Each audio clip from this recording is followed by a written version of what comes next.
জয় গুরু। পরম প্রেমময় শ্রী শ্রী ঠাকুরের চরণে আমার ভূমিষ্ঠ প্রণাম। আর আপনাদের প্রত্যেককে জানাই আনন্দিত জয় গুরু। আজকে আমি আলোচনা করব দিনের পর দিন শরীর ভেঙে পড়ছে। শরীরটা যদি ভেঙে পড়ে তাহলে এই 6টি কাজ ও 2টি খাবার খান। কি 6টি কাজ আমাদের করতে হবে যাতে আমাদের শরীরটা ভালো থাকে, সতেজ থাকে, ফুরফুরে থাকে এবং শরীরটা ভেঙে না পড়ে। কোন 6টি কাজ করতে হবে আর 2টি খাবার খেতে হবে।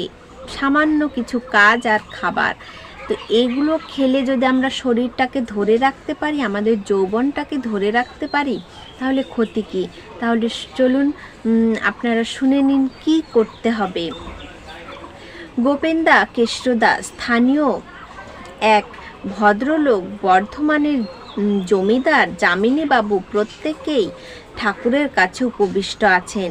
এ সময় স্বাস্থ্য সম্বন্ধে কথা উঠল।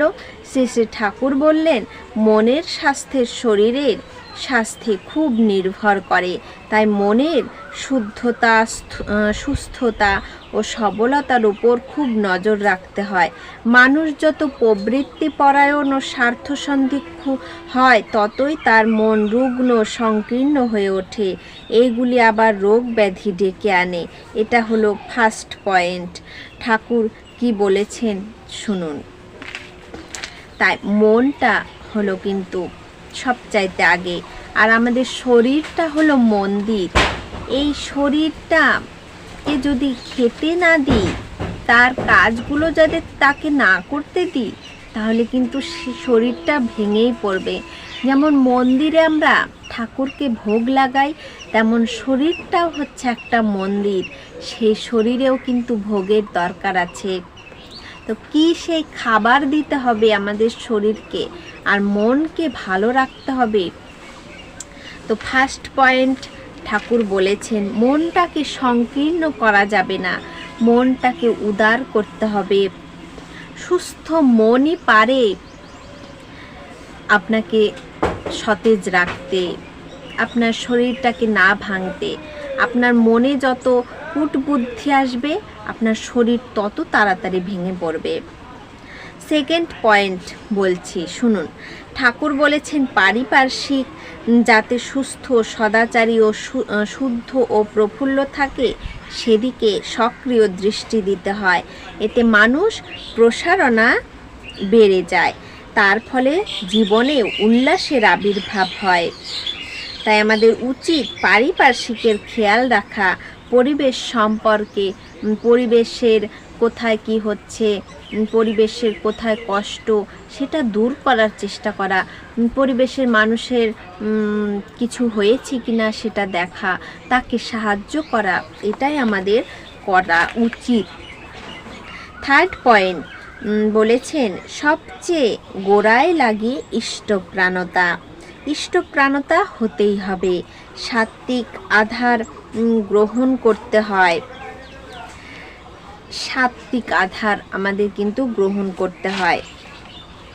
আর সবচাইতে ইষ্টপ্রাণতা আমাদের অবশ্যই দরকার। 4 পয়েন্ট বলি।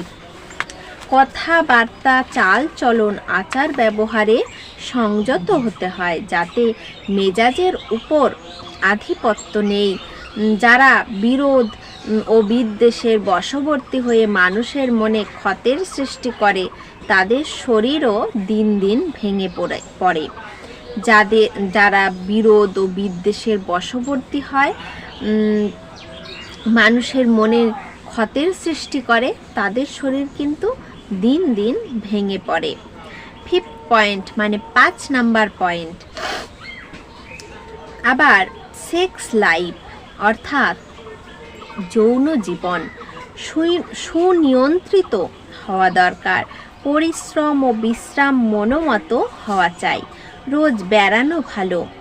দেখুন, একথা শ্রী শ্রী ঠাকুর বলেছেন যে আমাদের যৌন জীবনটাও যেন সুন্দর হয়, তার যেন কোনো টেনশন না আসে, সুনিয়ন্ত্রিত হয়। পরিশ্রম ও বিশ্রাম কিন্তু মনোমতো হওয়া চাই।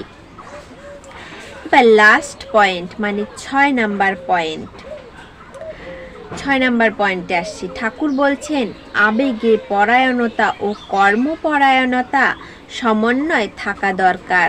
আর চাই পারিবারিক শান্তির ব্যবস্থা। পারিবারিক শান্তি স্বস্তিটা খুবই দরকার। আমাদের বাড়িতে যদি সবসময় অশান্তি লেগে থাকে, আপনার মন ভালো থাকবে না, আর মনটা ভালো না থাকলে শরীর অবশ্যই ভেঙে পড়বে। তাহলে 6টি পয়েন্ট কি কি করতে হবে, কিভাবে চলতে হবে শ্রী শ্রী ঠাকুর বলে দিয়েছেন, আমি আপনাদের শোনালাম। অবশ্যই বুঝতে পেরেছেন কি করতে হবে।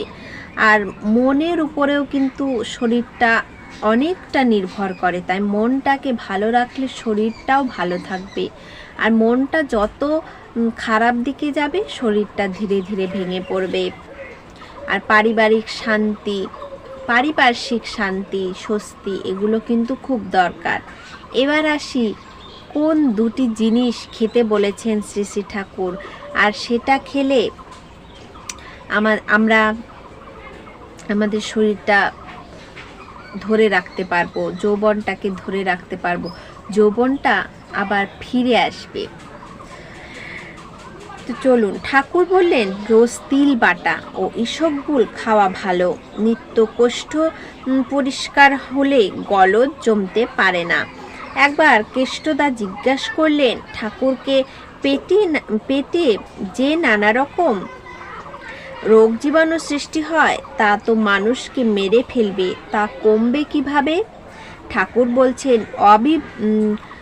অবিহিত খাদ্য পানীয় ও অপরিচ্ছন্নতা ও কদাচারের ফলে যাতে ক্ষতিকর সংক্রমণ না ঘটতে পারে সেদিকে খেয়াল রাখতে হবে।